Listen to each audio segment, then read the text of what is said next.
안녕하세요. OX 문제 풀어볼까요? 1번입니다.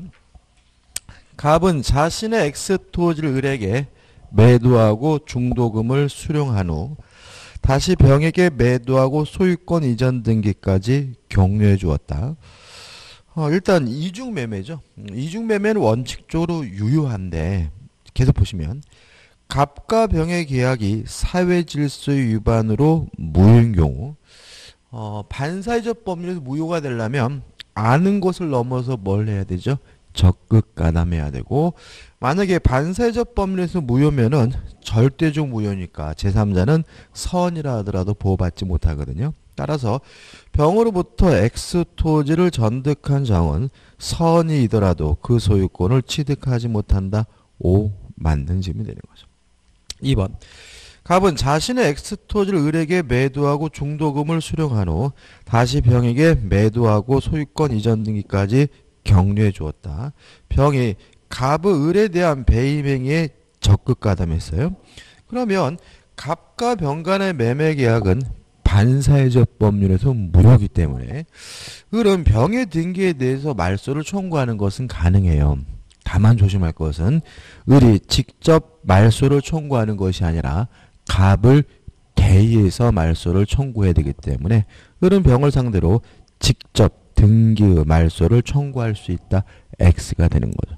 다시 말하면 을은 갑과 매매 계약을 하고 대금을 지급했다면 이전 등기해달라고 요구할 수 있는 뭐만 있죠? 채권만 인상되고 그 채권은 누구한테요? 갑에게만 주장할 수 있으니까 갑을 통해서 갑을 대의해서 말소를 청구해야 되죠. 2번은 X입니다. 3번. 갑이 자신의 부동산 을에게 매도하였는데 그 사실을 잘 아는 병이 갑의 배임행위에 적극 가담하여 그 부동산을 매수하여 소유권 이전 등기를 받은 경우 을은 갑병 사이의 매매 계약에 대하여 채권자 취소권을 행사할 수 없다. O 맞는 질문입니다. 자, 왜냐하면 채권자 취소권 행사할 수 있는 채권은 금전 채권자야 되거든요. 그러나 을은 갑과 매매 계약을 하고 그 부동산에 대한 특정물 채권자이지 금전 채권자는 아니기 때문에 채권자 취소권 행사할 수가 없다라는 게 판례 입장이고, 따라 3번은 맞는 질문이죠. 4번. 불공정한 법률에 관한 규정은 부담 없는 증여의 경우에도 적용된다. X. 자, 불공정한 법률의 무효인 이유는 폭리여서 무효잖아요. 근데 부담 없는 증여는 항상 뭐일 수밖에 없어요? 폭리일 수밖에 없기 때문에 증여와 같은 무상행위에는 백사조가 적용되지 않는다는 것이 우리 판례 입장이므로 4번은 X가 되는 거죠. 5번. 불공정한 법률행위에도 무효행위 전환의 법리가 적용될 수 있다. 맞죠. 예를 들어서 3억으로 한 매매계약이 불공정하다는 이유로 무효라도 5억으로 한 매매계약으로서는 유효할 수가 있기 때문에 무효행위 전환은 인정된다는 것이 우리 판례 입장이죠. 6번. 불공정한 법률행위는 약자적 지위 있는 자의 궁박, 경솔 또는 무경험을 이용한 폭리행위를 규제하려는 데에 그 목적이 있다. 맞는 질문이죠. 불공정한 법률행위의 개념입니다. 7번이죠. 갑은 을소의 X 토지를 임차하여 사용하던 중 이를 매수하기로 을과 합의하였으나 계약서에는 Y 토지로 잘못 기재했어요. 그럼 좀 생각을 해보자고요. 지금 이 사람들의 의사는 X 토지고요. 계약서에 대한 뭐라고 적었냐면 Y 토지라고 적었잖아요. 그러면 규범적 해석을 하면 Y 토지가 매매 대상인 거고 자연적 해석을 하게 되면 X 토지가 매매 대상인 거잖아요. 그러면 규범적 해석이냐 자연적 해석이냐 문제인데 이 지문에서 이런 말이 나와요.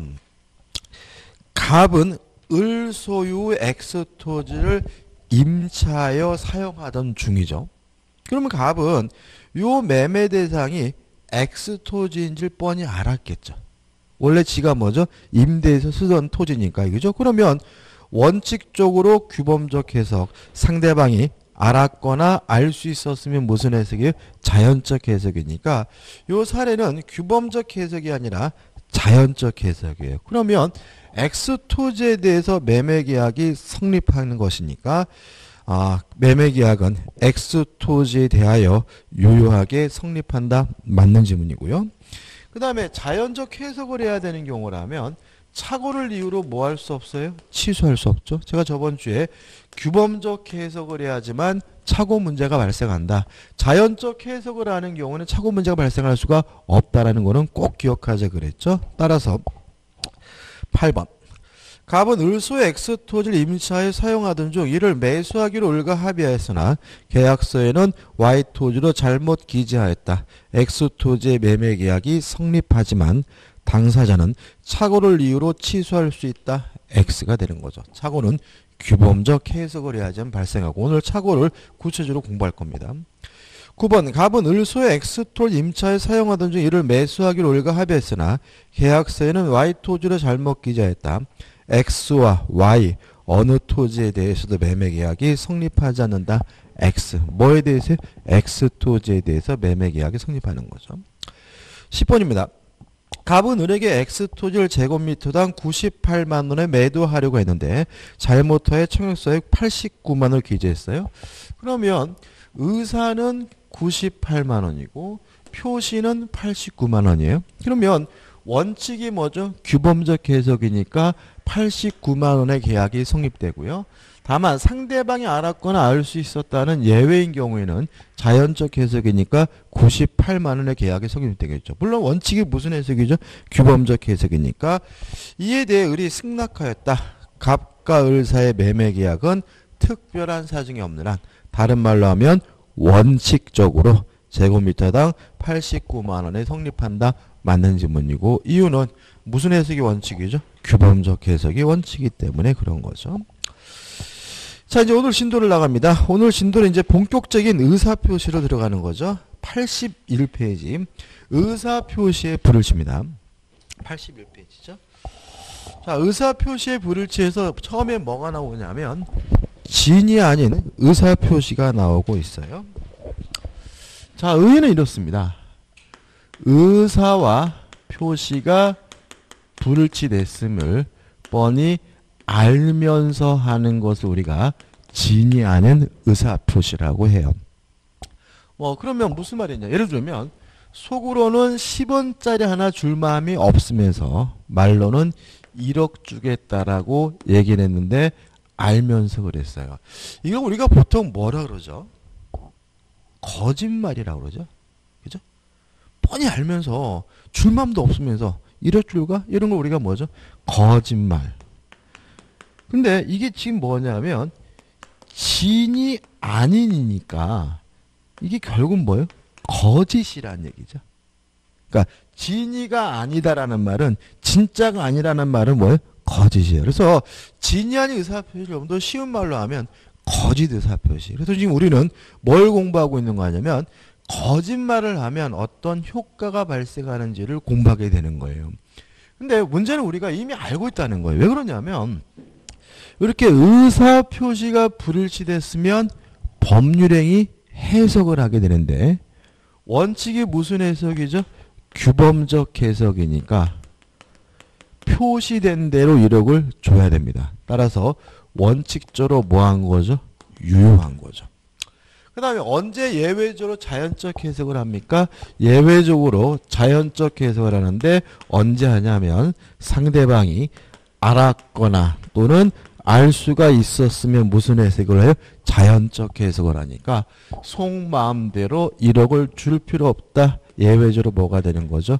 무효가 되는 거죠. 그럼 우리가 저번 주에 했던 법률행위 해석하고 똑같아요. 왜 그런 일이 벌어지냐면 민법 조문은 그냥 멋대로 만드는 것이 아니라 법률적 이론에 의해서 민법 조문이 만들어지는 거예요. 그래서 우리가 저번 주에 했던 법률행위 해석이라는 그 이론에 따라서 107조, 108조, 109조 같은 법조문들이 만들어지고 있기 때문에 내용이 동일한 거고요. 추가되는 것은 뭐냐면 다만 이 무효를 가지고 누구한테 대항하지 못하냐면 선의의 제3자, 모르는 제3자에게 뭐 하지 못합니까? 대항하지 못한다, 주장하지 못한다는 것만 추가가 되는 거죠. 교재 보시면 107조입니다. 의사표시는 표의자가 진이 아님을 알고 한 것이라도 그 효력이 있다. 원칙적으로 뭐죠? 유효하다.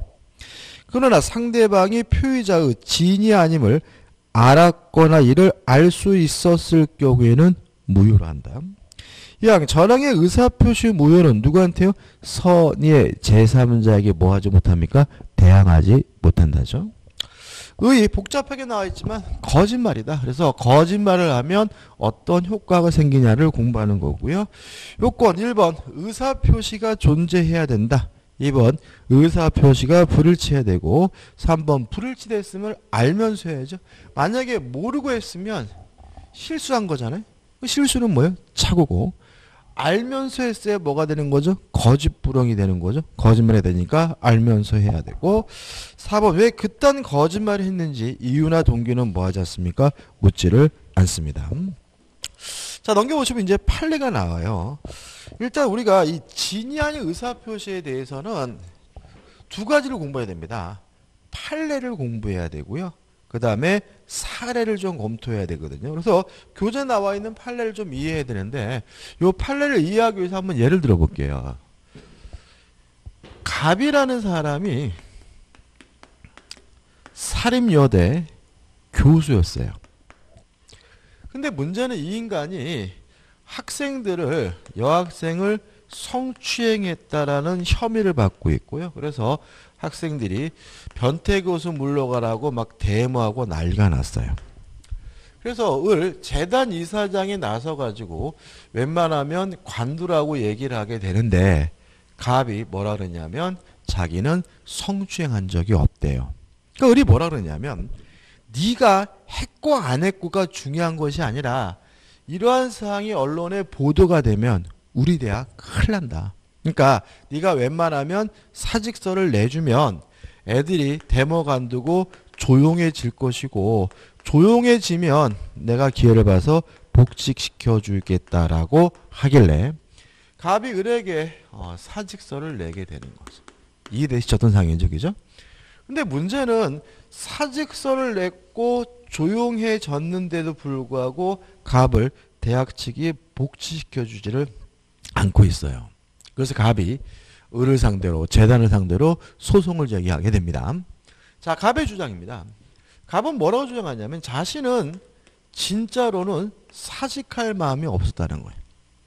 그런데도 불구하고 뭘 냈냐면 사직서를 냈으니까 의사표시가 뭐가 됐어요? 불일치됐고 자신도 어떻게 해요? 알면서 했다는 거죠. 그 말 무슨 말이에요? 진이 아닌 의사표시라는 거예요. 근데 진이 아닌 의사표시는 원칙적으로 유효하지만 상대방이 알았거나 알 수 있었으면 무효죠? 누가 시켰습니까? 을. 따라서 상대방이 악이니까 무효다. 따라서 자신의 사직서 제출 행위는 무효이므로 복제시켜달라고 소송을 제기하게 됩니다. 요것에 대해서 우리 판례는 받아들이고 있지 않습니다. 요걸 이해하셔야 돼. 왜 그러냐? 교재 판례 한번 읽어볼게요. 자, 이렇게 볼게요. 비진이 의사표시에서 진이란 특정한 내용의 의사표시를 하고자 하는 표의자의 생각을 말하는 것이지 표의자가 진정으로 마음속에서 바라는 사항을 뜻하는 것은 아니라고 할 것이므로까지가 중요합니다. 자, 이게 무슨 말이냐면 진이 아닌 의사표시냐 아니냐를 판단할 때 갑이 진정으로 관둘 마음이 없느냐 있느냐 이렇게 전체를 놓고 따지는 게 아니라는 거예요. 지금 판례에서 뭐라고 했냐면 특정한 내용의 의사표시를 하고자 하는 표의자의 생각이라고 나와 있거든요. 다시 말하면 전체를 놓고 보는 것이 아니라 요 사직서를 내는 요 특정한 내용의 의사표시로 범위를 뭐죠? 좁혀서 따져봐야 된다는 거예요. 자, 갑은 어떤 사람이냐면 조용해질 때까지 사직할 마음으로 사직서를 냈기 때문에 의사와 표시가 뭐가 되어 있는 거예요? 합치되어 있는 거예요. 이해되시나요? 자, 우리 판례에 따른다면 전체를 놓고 진정으로 관둘 마음이 있느냐 없느냐 이렇게 따지는 게 아니라 특정한 내용의 의사표시니까 요 갑이 요 사직서를 내는 요 행위로 범위를 뭐죠? 축소해서 따져봐야 된다는 거예요. 그러면 갑은 진정으로 관둘 마음이 없는 건 맞아요. 그렇지만 우리 판례에 따른다면 요 사직서를 내는 이 행위를 할 때는 조용해질 때까지 뭐 할 마음이 있었어요? 사직할 마음이 있었으니까 사직할 마음으로 뭘 낸 거예요? 사직서를 낸 것이니까 의사표시가 뭐가 돼 있어요? 합치되어 있고 따라서 진이 아닌 의사표시가 아예 아니라는 거죠. 그러니까 아예 진이 아닌 아예 의사표시가 아예 아니니까 을이 알았든 몰랐든 상관없이 갑을 뭐 해줄 필요 없어요?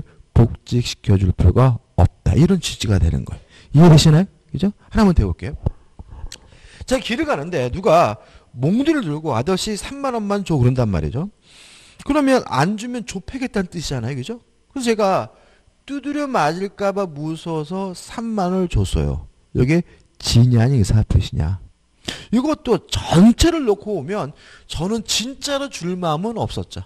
근데 3만 원을 주는 그 행위만을 좁혀놓고 보면 무서웠든 어떻든 간에 3만 원을 줄 마음으로 뭘 준 거예요? 3만 원을 준 것이니까 의사표시가 뭐가 돼 있어요? 합치되어 있고 따라서 뭐가 아닙니까?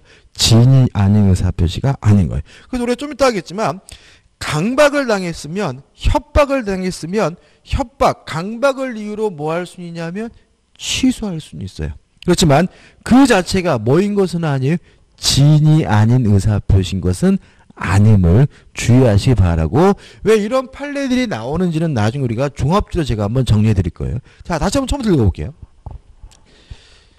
비진이 의사표시에서 진한 특정한 내용의 의사표시를 하고자 하는 표의자의 생각을 말하는 것이지 표의자가 진정으로 마음속에서 바라는 사항을 뜻하는 것은 아니라고 할 것이므로 비록 제사를 강제로 뺏긴다는 것이 원고의 본심으로 잠재되어 있었다 하여도 다시 말하면 진정으로 그 재산을 줄 마음이 없었다 하여도 원고가 강박에 의해서나마 이 사건 증여를 하기로 하고 그에 따른 증여의 의사표시란 이상 증여의 내심의 효과사가 결여된 것이라 할 수는 없을 것이라는 말은 뭐가 아니라는 얘기죠?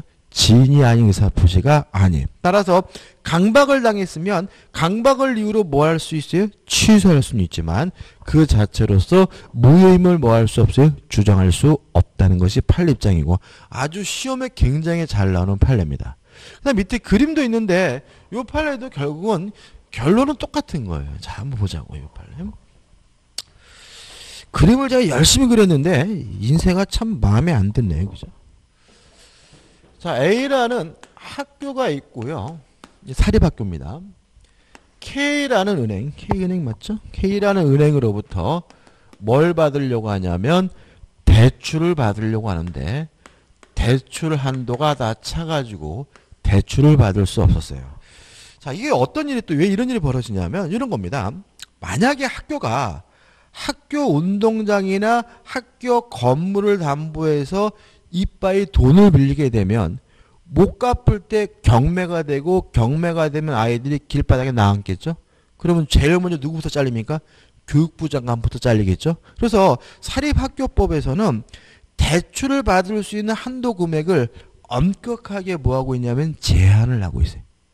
그래서 대출 한도 금액이 다 차가지고 대출을 받을 수 없었기 때문에 요 A 학교가 갑등 학교 선생님들을 내세운 거죠. 학교 선생님들은 대출이 잘 나오잖아요. 그죠? 그래서 요 갑등 교직원이 자기 이름으로 은행에다가 뭘 하게 되냐면 대출을 신청하게 되고요. 이런 대출 신청금이 다 누구한테 갔냐면 학교한테 다 갔어요. 그리고 원금과 이자도 누가 내고 있었냐면 학교가 내고 있었는데 요 학교가 없어져 버렸어요. 그래서 은행은 돈 받을 데가 없으니까 요 교직원을 상대로 돈을 갚으라고 뭐 하게 됩니까? 소송을 제기하게 되는 거예요. 이해되시죠? 그랬더니 갑이 뭐라고 주장하면 이렇게 주장하는 거죠. 자신은 대출을 받을 마음이 없었는데 대출을 신청했으니까 의사표시가 뭐가 됐어요? 불일치됐고 자신도 알면서 했으니까 자신의 대출 신청행위는 뭐란 얘기죠? 진이 아닌 의사표시라는 거죠. 근데 문제는 이 은행이 대출금을 갑에게 준 것이 아니라 학교에게 줬다면 그런 사실 뻔히 어떻게 해요? 알고 있었기 때문에 이거는 악이어서 무효다라고 주장한 것에 대해서 우리 법원은 받아들이고 있지 않습니다. 왜냐하면 대출을 신청할 마음이 진정으로 있느냐 없느냐 이렇게 따지는 것이 아니라 요 대출을 신청하는 요 행위로 범위를 좁혀서 따져야 된다는 것이 우리 판례 입장이잖아요. 그러면 갑은 학교를 위하든 어떻든 간에 대출을 신청할 마음으로 뭐 한 거예요? 신청한 것이니까 의사표시가 뭐가 돼 있어요? 합치되어 있고 따라서 뭐가 아닙니까? 진이 아닌 의사표시가 아니기 때문에 유효한 거고요. 대출금을 갚으라고 뭐하고 있어요? 판시하고 있습니다. 자, 근데 이 사건은 나중에 또 벌어져요. 또 벌어지 똑같은 사건인데 그때는 무효이니까 갚을 필요가 없다라는 판결을 또 이끌어내거든요. 그래서 그 두 가지 판례를 비교해야 되는데 일단 뭐죠? 여기서 뭘 기억합니까? 대출을 신청하기에는 의사표시가 뭐가 되어 있어요? 합치되어 있으니까 진이 아닌 의사표시가 아니라는 거 기억해 두시면 돼요. 그 다음에 요건을 보기 전, 효과를 보기 전에 우측에 보시면 또 판례가 나오죠. 그죠? 판례. 자, 83페이지입니다. 자, 이건 또 어떤 문제냐면 이런 문제입니다. 자, 현행 근로기준법에 따른다면 1년 이상 근속을 하면 퇴직금을 줘야 돼. 그죠? 뭐 정규직이든 비정규직이든 따지지 않아요. 근데 문제는 뭐냐? 그렇기 때문에 요 사장 입장에서는 1년이 넘으면 안 되는 거잖아요. 그래서 어떤 꽁수를 부리냐면 이런 겁니다. 요 시점에서 근무를 시작했는데 1년이 넘으면 뭘 줘야 돼요? 대출을 줘야 되니까, 퇴직금을 줘야 되니까 1년이 되기 직전에 일괄해서 뭘 받는 거예요? 사직서를 받는 거예요. 그러고 나서 어떻게 해요? 다음날 어떻게 해요? 출근해서 계속 뭐예요? 근무. 또 1년이 되기 직전에 일괄해서 뭘 받아요? 사직서를 받는 거예요. 그리고 다음날 뭐예요? 정상 출근인 거예요. 쉽게 말하면 1년 되기 직전에 안내방송 나오는 거죠. 총무부에서 알려드립니다. 오늘은 퇴직서 제출하는 날이 오니 한 분도 빠짐없이 제출하십시오. 그럼 어떻게 이 양반들이 어떻게 해요? 다 제출하고 다음날 뭐죠? 출근하고. 요걸 어떻게 볼 것인가 문제인 거예요. 한번 생각해보죠. 요 1년 되기 직전에 일괄해서 사직하는 요 행위만을 놓고 보더라도 이건 명백히 의사표시가 뭐가 되어 있는 거예요? 불일치되어 있는 거죠. 그쵸? 이 사람들 지금 내가 오늘 사직서를 내지만 내일 뭐예요? 정상 출근한다는 마음이잖아요. 그럼 이분은 사직서를 제출하는 그 행위만을 놓고 보더라도 사직할 마음 없이 사직서를 낸 것이니까 의사표시가 뭐가 되어 있어요? 불일치되어 있고 근로자들도 어떻게 해요? 알면서 했으니까 요거는 명백히 뭐가 되는 거예요? 진이 아닌 의사표시인 거죠. 근데 누가 시켰습니까? 회사 측에서. 따라서 상대방이 악이기 때문에 진이 아닌 의사표시이긴 하지만 뭐예요? 무효라는 거죠. 따라서 이분들의 사직서 제출 행위는 다 뭐예요? 무효니까 이분들은 쭉 뭐하고 있었던 거죠? 근속하고 있었던 것이고 따라서 회사는 이분들에게 퇴직금을 지급하라고 뭐하고 있습니까? 판시하고 있는 거죠. 이 판례도 좀 중요합니다. 그래서 우측에 그림 밑에 한번 읽어볼게요. 근로자가 회사의 경영 방침에 따라 사직원을 제출하고 회사가 이를 받아들여 퇴직처를 하였다가 즉시 재입사하는 형식을 취함으로써 근로자가 그 퇴직 전에 걸쳐 실질적인 근로관계 단절이 없이 계속 근무하였다면 그 사직원 제출은 근로자가 퇴직할 의사 없이 퇴직 의사를 표시한 것으로서 뭐죠?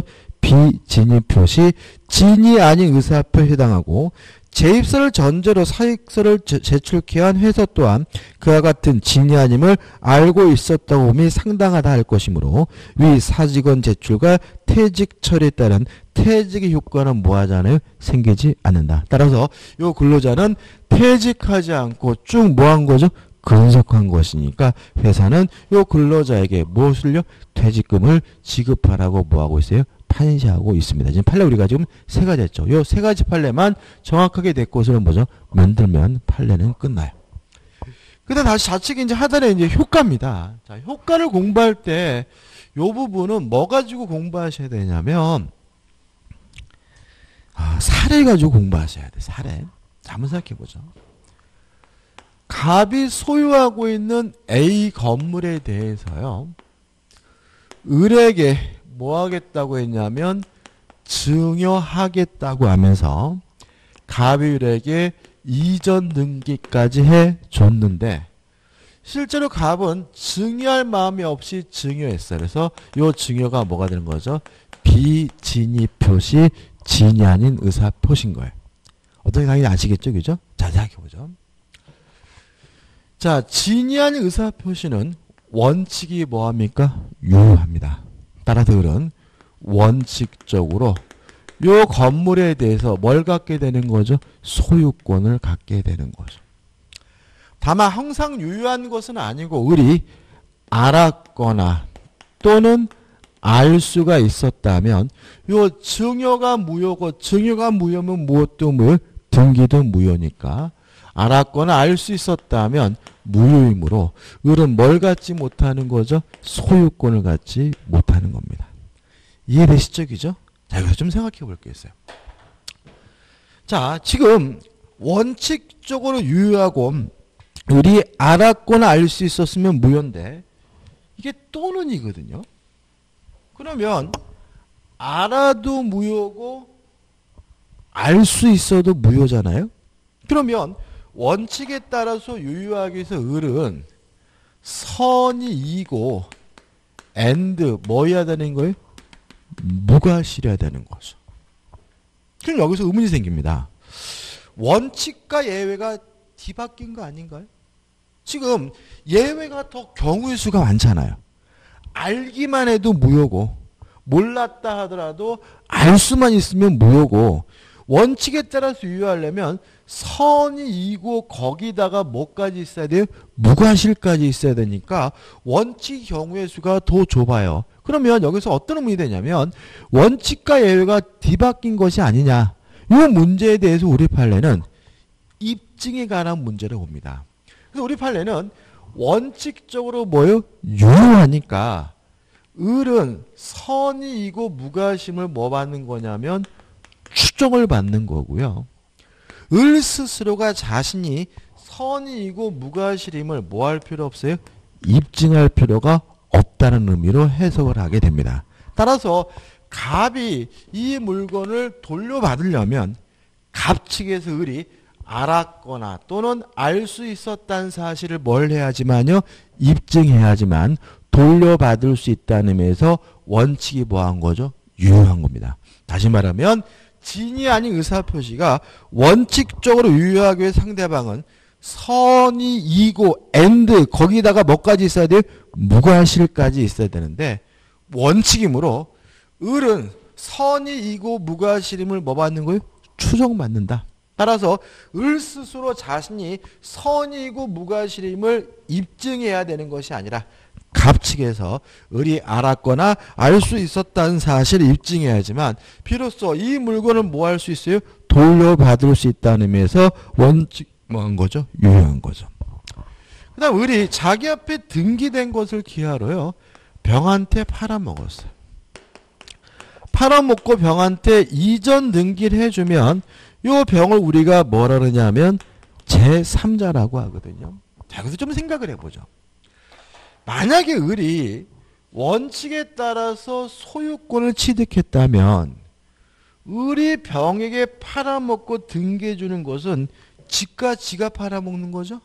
따라서 이때 병은 선이든 악이든 묻지 않고 항상 뭘 갖게 돼요? 소유권을 갖게 되는 거죠.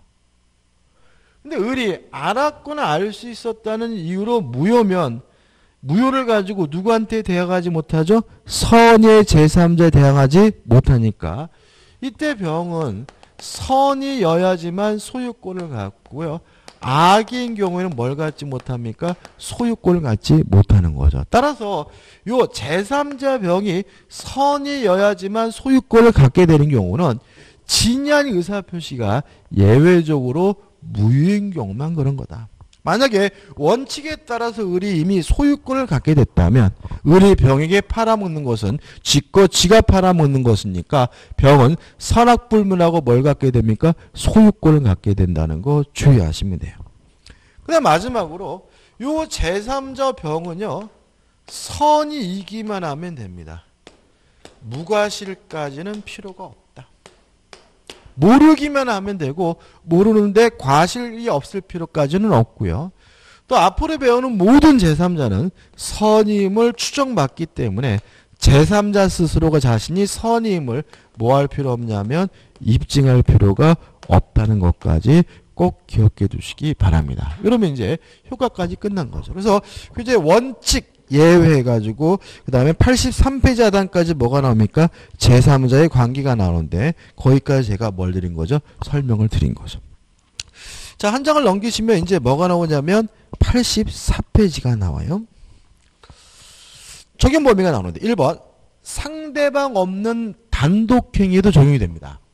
근데 문제는 상대방이 없다면 상대방이 알았거나 알 수 있었을 경우는 존재할 수가 없기 때문에 항상 뭐 하게 되죠? 유효가 된다. 그 다음에 2번 적용이 배제되는 경우에서 가장 대표적인 것이 뭐냐면 가족법상 행위에는 적용되지 않습니다. 그 다음에 판례가 나와 있는데 공법상 행위에는 적용되지 않아요. 그래서 우리가 이런 얘기인 거거든요.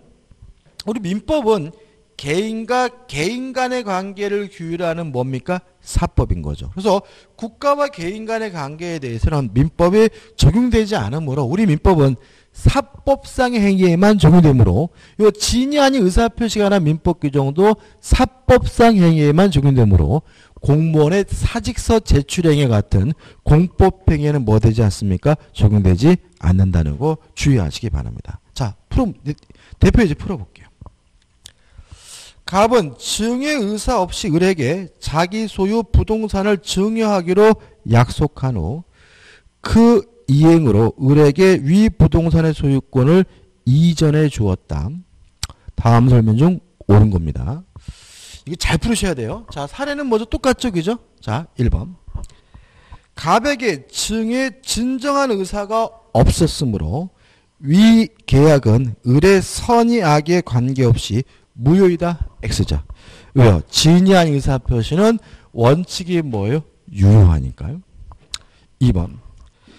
을이 계약 체결 시에 갑에게 증여 의사가 없음을 모른 경우에는 증여 계약은 유효하므로 X예요. 2번은 뭐예요? X입니다. 자, 왜 그러냐면 이게 진의한 의사표시에서 가장 중요한데 왜 AND죠, AND. 선이 이고 뭐까지 있어야 돼요? 무과실까지 있어야 유효한 거예요. 다시 말하면 선이 이기만 하면 뭐가 아닌 거예요?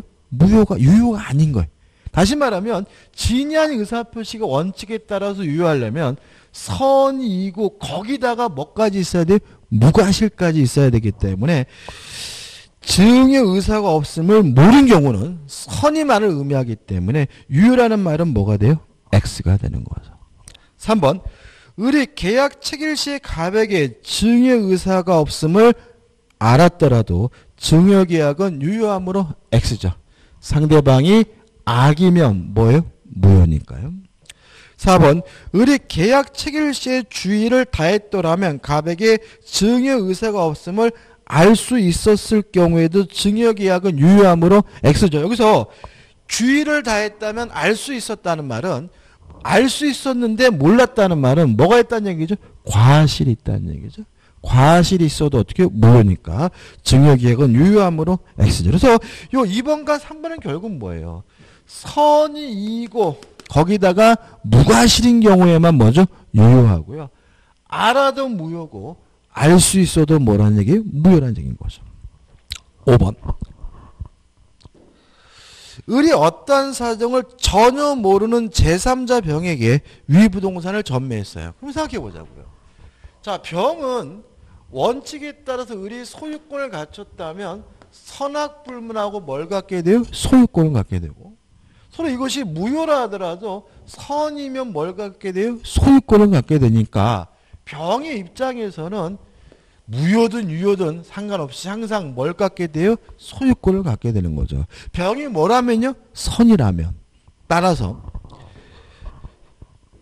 전혀 모르는 제3자, 선의 제3자 병에게 위부동산을 전매한 경우에는 갑은 증의 무효를 주장하여 병에 대하여 소유권 이전 등의 말소를 청구할 수 없다는 지문은 뭐가 돼요? 맞는 지문이고요. 답은 몇 번이 되는 거죠? 5번이 되는 거죠. 이해되시죠? 그죠? 별거 아니지만 은근히 잘 틀리시는 부분이니까 조심하시기 바라고요. 좀 쉬었다가 2번 통정어휘 표시를 보도록 하겠습니다.